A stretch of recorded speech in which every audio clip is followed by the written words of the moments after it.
Welcome back दोस्तों, एक बार फिर से इस चैनल पर। आज आपके सामने पेश है हैंस क्रिस्टियन एंडरसन की लिखी हुई short story the little match girl. Class 10 में जो सिलेबस है अंग्रेजी का ICSE में, उसमें ये कहानी आपको पढ़नी पड़ती है और ये उन कहानियों में से एक है जो कि शायद आपको हमेशा याद रहेगी। इस कहानी में दुख है और उसके साथ साथ खुशी भी है। एक छोटी सी प्यारी सी बच्ची की कहानी है और ये कहानी आपको 31 दिसंबर, the last evening of the year, नए साल आने से पहले की जो शाम है उसमें घटती है।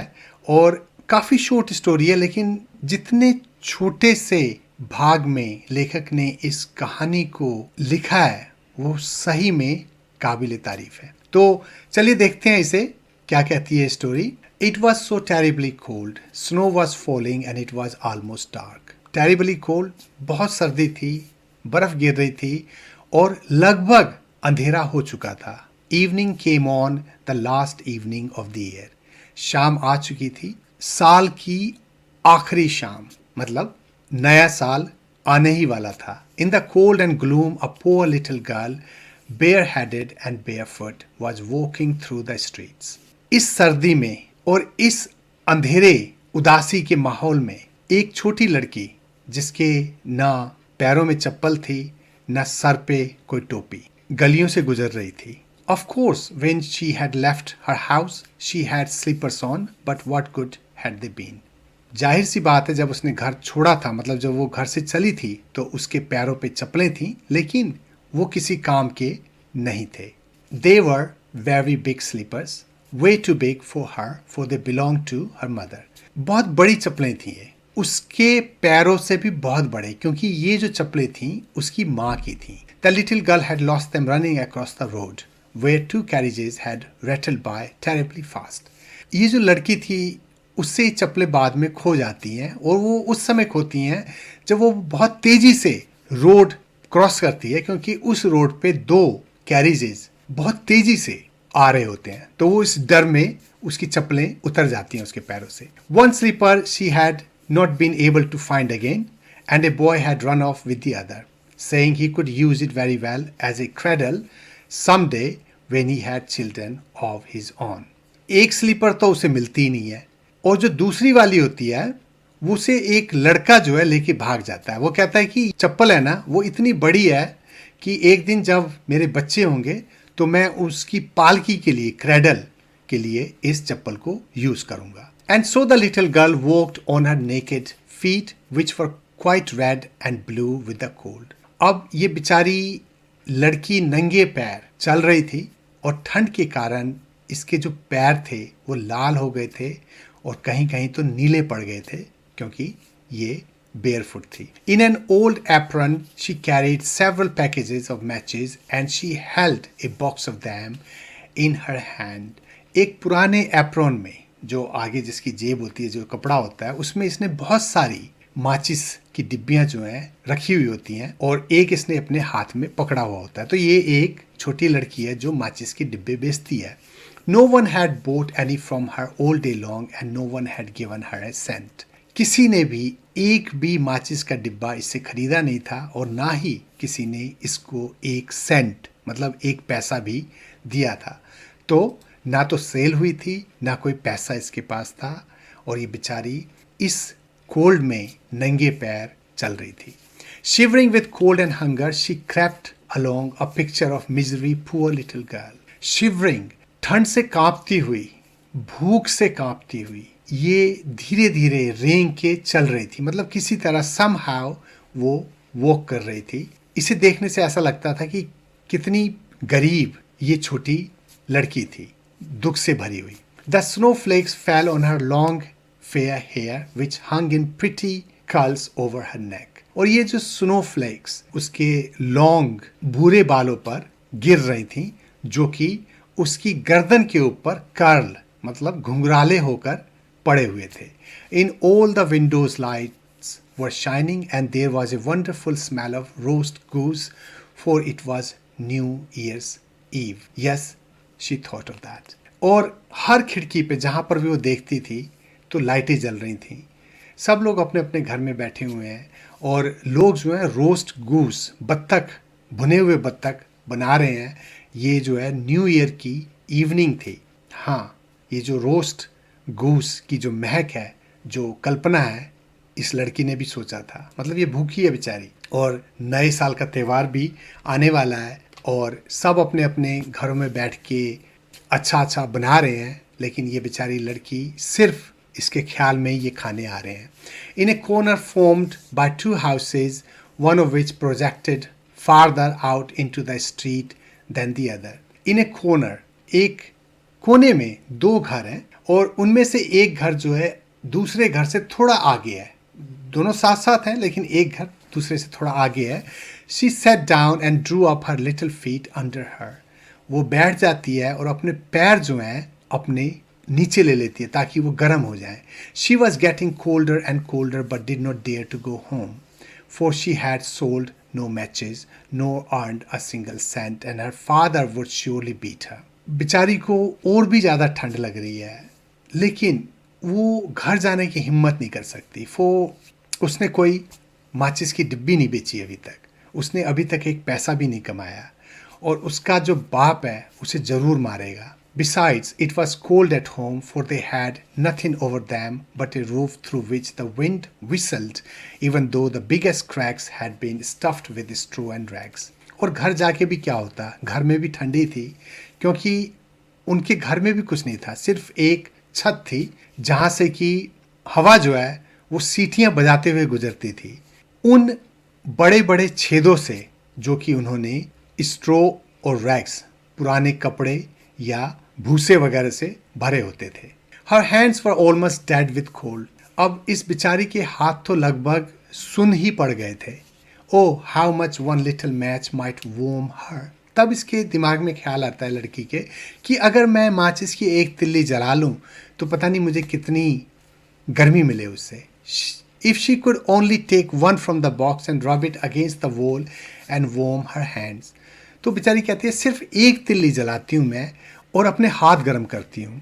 शी ड्रू वन आउट, एक वो निकालती है तिल्ली, रिच, और जलाती है। How it spluttered and burn. तो ये जो चिंगारी है कैसे उछलती है और फिर ये जलती है तिल्ली। It made a warm bright flame like a little candle as she held her hands over it. उसके बाद वहाँ से एक बहुत ही गर्म, बहुत ही ब्राइट आग निकलती है, जैसे कि एक छोटी सी मोमबत्ती हो, उसके ऊपर वो अपना हाथ रख लेती है। But it gave a strange light. लेकिन इससे जो लाइट आ रही थी वो बहुत ही अजीब थी, अनोखी थी। It really seemed to the little girl as if she were sitting before a great iron stove with shining brass knobs and a brass cover. लेकिन ये एक छोटी सी तिल्ली की जो आग थी वो भी इतनी अनोखी थी, ऐसा लग रहा था कि जैसे कि वो एक बहुत बड़े लोहे के स्टोव के पास बैठी हो और वहां पर पीतल के ही नॉब्स हैं, पीतल का ही उस पर कवर लगा हुआ। मतलब एक छोटी सी तिली से भी इस बेचारी लड़की को इतना सुख मिल रहा था। How wonderfully the fire burn. और ये जो आग थी कितनी अजीब तरीके से, प्यारी तरीके से जली। हाउ कंफर्टेबल इट वाज, और कितना सुकून था इसे सेकते हुए। The youngster stressed out her feet to warm them too. और इसके बाद ये बेचारी लड़की अपने पैरों को निकाल के उन्हें भी गर्म करने की कोशिश करती है। Then the little flame went out, the stove vanished, and she had only the remains of the burnt match in her hand. लेकिन फिर इसके बाद ये जो आग है बुझ जाती है, जो स्टोव है वो गायब हो जाता है, और उसके बाद उसके हाथ में सिर्फ जली हुई माचिस की तीली, बाकी भाग जला हुआ वो रह जाता है। She struck another match against the wall. It burned brightly. And when the light fell upon the wall, it became transparent like a thin veil, and she could see through it into a room. उसके बाद ये दूसरी माचिस की तिल्ली जलाती है जो कि बहुत ही अच्छी तरीके से, चमकदार तरीके से जलती है, और उसके बाद ये उस दीवार पे गिरती है जिसके साए में ये बैठी होती है, और ये जो लाइट है एक ट्रांसपेरेंट थिन वेल, एक पतली आर पार जहां से आप देख सको उस तरह की एक पर्दा सा बन जाता है, और इसमें से देखते हुए वो एक रूम के अंदर देखती है। On the table a snow white cloth was spread and on it stood a shining dinner service. इस पर्दे से देखते हुए जो आग जली हुई है वो देखती है कि जो कमरा है उसमें स्नो वाइट का क्लॉथ जो टेबल है उस पे लगा हुआ है और वहां पर एक बहुत ही चमकदार डिनर सर्विस है, मतलब खाना लगा हुआ है बहुत अच्छा। The roast goose steamed gloriously stuffed with apples and prunes. और ये जो खाना है ये भुना हुआ जो बत्तख है इसमें से आ रही महक जो है कमरे में चारों तरफ फैली हुई है और इसके साथ ही वहां पर एप्पल्स और प्रून्स भी हैं। And what was still better, the goose jumped down from the dish and waddled along the floor with a knife and fork in its breast, right over to the little girl. लेकिन इसके बाद क्या होता है वो और भी अच्छा होता है। ये जो गूस है, जो बत्तख है, अपने टेबल से नीचे जंप मारती है और फर्श पे तैरती हुई कांटे और चम्मच को लेके जो कि इसके सीने में गड़े होते हैं ठीक लड़की के सामने आ जाते हैं। Then the match went out and she could see only the thick cold wall. उसके बाद फिर ये जो मैच है ये बुझ जाती है और वो सिर्फ देख सकती है कि वहां पर एक मोटी और ठंडी दीवार है। इतनी ठंड में है वो बेचारी, इतनी कमजोर है कि उसे अपने सामने वो चीजें दिखाई दे रही हैं जब वो माचिस की तिल्ली जलाती है जो कि वो चाहती है कि ऐसा हो। She lighted another match. उसके बाद वो फिर एक दूसरी तिल्ली जलाती है। Then she was sitting under the most beautiful Christmas tree. और फिर वो देखती है कि कैसे कि सबसे प्यारा जो क्रिसमस का ट्री अगर कहीं है तो वो उसके नीचे बैठी हुई है। It was much larger and much more beautiful than the one she had seen last Christmas through the glass door at the rich merchant's home. ये उससे भी ज़्यादा बड़ा था, उससे भी ज़्यादा प्यारा था जो कि उसने लास्ट क्रिसमस को ग्लास के थ्रू उस अमीर बिजनेसमैन के घर पे देखा था। ये उससे भी ज़्यादा ग्लोरियस था। Thousands of candles burned on the green branches and colored pictures like those in the print shops looked down at her. Thousands of candles. ऐसा लगता था हजारों कैंडल्स जो हैं इस क्रिसमस ट्री की ग्रीन ब्रांचेस पे जली हुई हैं और प्रिंट शॉप्स में जो पिक्चर्स होती हैं ऐसा लगता है कि उसकी तरफ देख रही हूँ। इतना प्यारा वो क्रिसमस ट्री था। The little girl reached both her hands toward them, then the match went out. अब ये लड़की बेचारी उस क्रिसमस ट्री की तरफ अपना हाथ बढ़ाती है दोनों कि तभी माचिस की वो तिल्ली बुझ जाती है।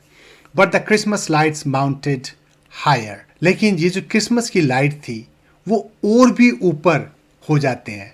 She saw them now as bright star in the sky. One of them fell down, forming a long line of fire. और इन लाइट्स को फिर वो आकाश में देखती है, स्काई में देखती है और उनमें से फिर एक लाइट जो है नीचे गिरती है और नीचे गिरते हुए वो एक बहुत ही लंबी लकीर अपने पीछे बनाते हुए गिर रही होती है। Now someone is dying, thought the little girl, for her old grandmother, the only person who had loved her and who was now dead, had told her that when a star fell down, his soul went up to God. अब जब वो देखते कि उनमें से एक light जो Christmas की लाइट जो स्काई में चली गई होती है उनमें से एक गिर के जो अपने पीछे एक लकीर सी बना के गुजर रहा होता है तो वो कहती है शायद अब किसी की मौत होने वाली है, क्योंकि उसकी बूढ़ी दादी ने उसे बताया था जो कि उससे बहुत प्यार करती थी, जो कि अब इस दुनिया में नहीं है। उस दादी ने उससे कहा होता है कि जब एक स्टार गिरता है, क्योंकि वो जो लाइट है वो भी एक स्टार की तरह नीचे गिर रही होती है,